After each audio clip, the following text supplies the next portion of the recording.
nous avons souvent l'impression, moi et mes camarades, en vous écoutant, que nous, jeunes hommes de 36 et 40 ans, sommes plus ancrés dans la tradition que vous. Ce n'est pas une critique, mais un constat. Vous ne croyez pas en la formule de l'Église aujourd'hui. Vous avez dit hier soir, bénir son enterrement. Sachant que des grosses organisations bougent lentement et qu'il y a souvent une sagesse acquise à travers les âges et qu'il y a des millions de gens comme nous attachés aux traditions et qui s'attendent à voir en l'Église organisée une solide référence morale et spirituelle, comment pouvez-vous dire quelque chose comme « je bénis son enterrement » ? Oui, j'ai quelquefois des formules à l'emporte-pièce comme celle-ci. Ils sont excessifs, je reconnais. Un propos comme celui-ci est excessif. Parce que, comme je viens de le dire tout à l'heure, chacun a son rythme d'évolution. Et ce type d'église traditionnelle, avec ses rites et ses cadres et ses obligations, est une nécessité pour beaucoup. Je dirais même pour la majorité. Et donc, je pense que ce propos de ma part est excessif. Mais en même temps, je pense que l'Église doit être plurielle. Et je l'ai dit encore hier.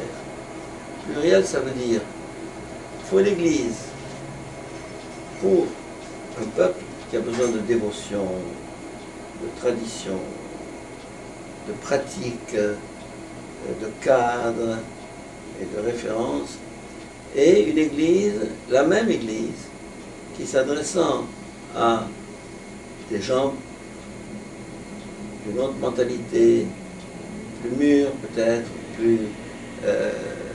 qui ont d'autres exigences, qui doivent répondre aussi à leurs questions. Et ce cadre imposé du dehors ne leur convient pas. Il faut les aider à découvrir leur propre cadre, leur propre structure. Mais je ne pense pas qu'un être humain puisse vivre sans cadre, sans structure.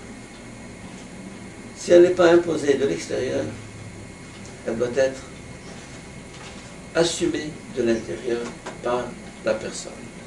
Et toute l'évolution entre l'Ancien Testament et le Nouveau Testament consiste justement en cela. Une loi extérieure qui devient intérieure. Hein? Jésus n'est pas venu abolir, mais accomplir. Ça veut dire que il ne dit pas la loi est mauvaise, il dit intériorisez-la. Il verra du dedans. Que ce soit votre loi, et non pas une loi aliénante. Hein? Elle sera gravée dans leur cœur. Exactement, comme dit Jérémie, si je n'ai pas de mémoire. Bien. Toute l'évolution de l'être humain consiste à remplacer l'hétéronomie par l'autonomie. L'hétéronomie, ça veut dire quelqu'un qui est dépendant d'un autre. La nomos, la nomie, ça veut dire la loi. Une loi étrangère. Si je suis libre, si je suis homme, cela suppose que j'ai ma propre loi. Mais cette loi n'est pas arbitraire. C'est pas moi qui l'invente. Je l'ai découverte et je me l'impose. Alors qu'avant, quand j'étais gosse, on me l'imposait. C'est peut-être la même loi, la même exigence, mais là, elle m'aliène, alors qu'ici, elle me libère.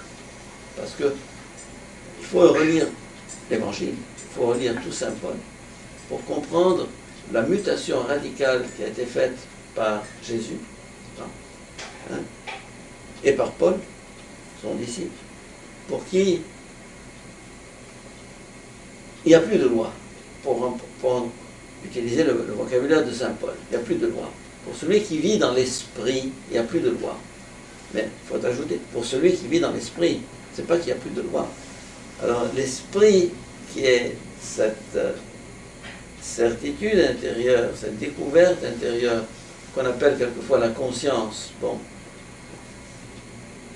est une loi encore plus exigeante, encore plus contraignante, hein, que la loi extérieure. On vous a dit, ne tuez pas. Et moi je vous dis, si tu dis à ton frère, tu es fou, tu l'as tué.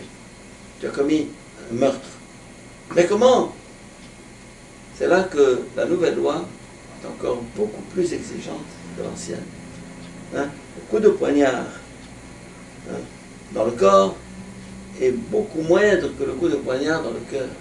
Et ce coup de poignard peut être juste un coup de langue, ou un simple regard jeté à l'autre, hein, ou un simple sourire, ou un simple silence. Hein. Comment on peut tuer quelqu'un avec rien du tout? Alors, c'est là que les normes extérieures ne tiennent pas debout. Si on est lié par ces normes extérieures, j'ai été à la messe, hein, je n'ai pas tué, je n'ai pas volé, je suis en règle. Avec l'évangile, on n'est plus jamais en règle. Et la semaine dernière, dans une conférence que je faisais ici à Montréal, dans le centre de pèlerin, sur la parole qui guérit, ces paroles qui guérissent. Moi, j'ai dit, je n'aime pas beaucoup ce mot-là, car la parole qui guérit est toujours vue comme une parole gentille, conciliante, douce. Moi, j'ai des paroles extrêmement fortes, quelquefois, qui guérissent aussi, mais qui guérissent autrement. Alors, pour revenir à mon propos, une dame vient me demander de se confesser. Je lui dis, vous êtes la bienvenue, venez. Alors, qu'est-ce que vous avez fait? Elle me dit, mon père, je n'ai rien fait. J'ai bondi, je lui dis, madame, c'est ça votre plus grand péché, vous n'avez rien fait. Alors que vous vous croyez en règle parce que vous n'avez rien fait. Elle n'a fait aucun mal. Mais ne rien faire, c'est être coupable de passivité face à ce qui se passe. Alors, beaucoup de chrétiens qui sont en règle avec la loi de l'Église, s'imaginent être en règle avec Dieu et avec leur conscience. Et c'est là que justement, cette législation très informelle, très extérieure, avec laquelle on est en règle, hein, dispense d'une exigence beaucoup plus profonde. Beaucoup plus profonde. Je crois en Dieu, très bien. Je vais à la messe, très bien. Je communie, je pratique, je jeûne, etc. Mais les pharisiens de l'Évangile ont été justement vilipendés par Jésus parce qu'ils disaient, moi je jeûne 2 fois par semaine, je donne le 10% de mes revenus aux pauvres. Jésus les a houspillés comme c'est pas possible. Parce qu'il dit, la loi n'est pas des préceptes ou des comportements à accomplir, mais c'est aller jusqu'au bout de soi-même, jusqu'au bout de sa croissance, jusqu'au bout de son exigence, jusqu'au bout de l'amour. Et il n'y a pas de bout. Il n'y a pas de bout. Le chrétien n'a pas de règle parce qu'il n'y a pas de règle. N'a pas de limite parce qu'il n'y a pas de limite.